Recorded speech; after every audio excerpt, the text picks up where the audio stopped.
You are raising here a very important issue. Let me send you some comments on what you just said. First, concerning injustice and the mother, we should bear in mind that the relationship between Camus and his mother, a very strong bond, was beyond words. Camus' mother was illiterate. She never read any of his books, and she could hardly speak because of a speech impediment. She had some problems, physiological problems, which prevented her from speaking. So in a certain way, Camus' strong bound to his mother is beyond and sometimes against words, sentences, reflection, philosophy. That should be kept in mind. Yeah. The second thing, it seems to me that Camus, because of the enormous international success he encountered, suffered also from the image of the quote-unquote good guy, which was constantly associated to him. And neither in his life nor in his thinking he was totally a good guy. In his life he had several alcoholic crises. He was very unfaithful to his spouse. He threatened his family life because of some, let's say, quote-unquote, debauchery. And he was also attracted by literary figure, very dark, very obscure.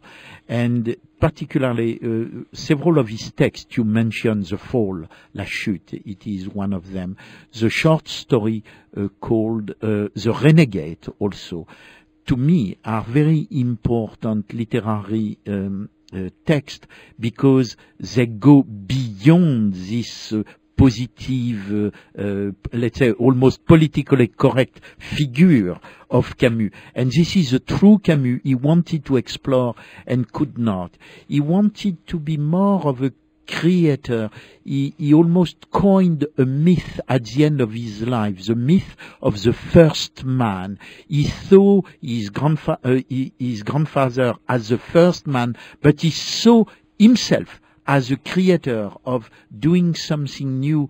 And this myth of the first man encompasses both the positive side and the negative side. And the negative side is visible in La Chute and in The Renegade. Yeah, he invents the figure of the first man, but he also invents the figure of the juge pénitent, the penitent judge, who is he's the narrator of La Chute. Yeah. So is La Chute an act of penitence on Camus' part, do you think? And what is this? Well, let's tell our listeners what is this La Chute? What kind of story is it? I can summarize it very briefly, of course, inadequately, but it's a first-person narrative. Yes.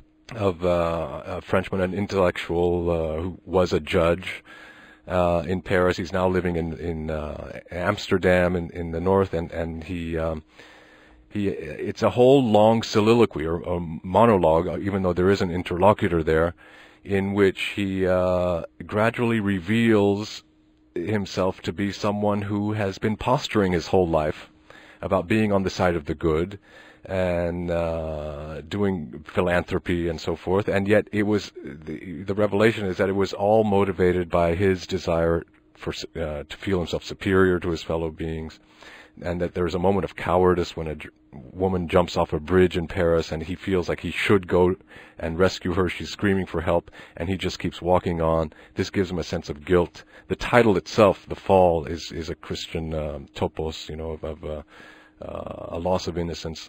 And at the end, I think the narrator, Clamence, Jean-Baptiste Clamence, also his name Jean-Baptiste.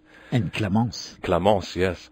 De profundis clamavi, a te domine. Yeah.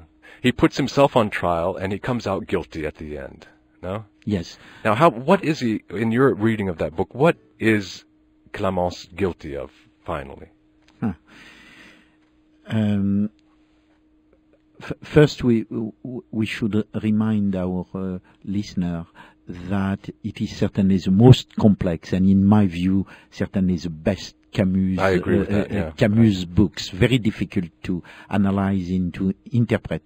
If I propose you an interpretation, you will accuse me of closing the ambiguity of the text. No, I don't want an interpretation necessarily of the text as a whole, but how do you understand the guilt that... Is guilty, obviously, of letting this woman drown in Paris. She was a desperate woman.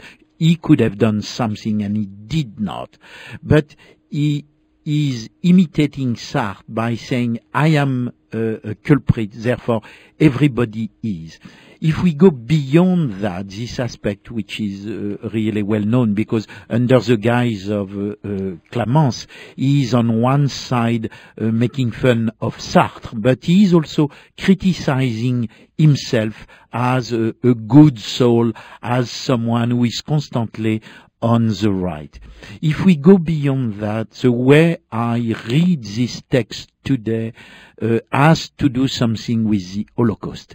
It seems to me that what does characterize France after the Second World War is the incapacity of French people and of French intellectuals to recognize what they did or what they did not do during the Second World War. And an enormous culpability came out of this, which could never be explained in clear words. This is the atmosphere of La Chute. There is a huge cloud of culpability, and nobody knows the origin of this big cloud. I associate it with the Holocaust. And it seems to me that my own personal, if you allow me to speak of my own personal opinion, is that after May 68, France switched from a culture of heroism to a culture of victimization. What Camus is reading in La Chute is already the beginning, the origin of this victimization system, which is so important today in France and in America as well, but particularly in France. Yeah, you wrote a great book on that, heroism and victimization, so I recommend that highly to any of our listeners there who can read in French. Thank you, Robert. Thank you. Jean-Marie Apostolidès, with whom we're talking about Camus. We only have about 7 or 8 minutes left. The idea of the Holocaust is very compelling. It seems to fit, the culpabilité.